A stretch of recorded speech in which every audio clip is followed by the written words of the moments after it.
Ang daming bunga ngayon, taon na ito.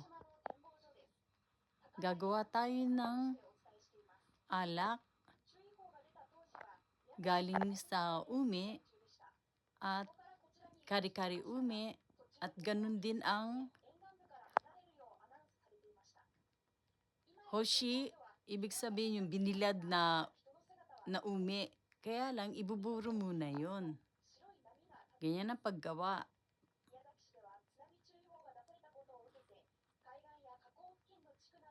Yan. Ngayon naman, ito para sa alak.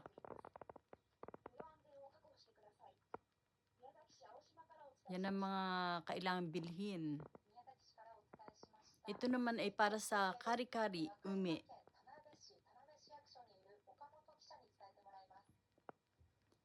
Kailangan maghintay ng mga 1 buwan bago bilad yung, ayan, yung nasa balde na binuburo. Pero ito, ayan, kari-kari, mga 2 buwan siguro, 1 buwan, ganyan, 2 buwan. Ito rin, itong alak na to, 1 buwan at hanggang 2 buwan yata. Pwede nang inumin at kainin. Ang dami pang natira sa puno pero give up na sa paggawa.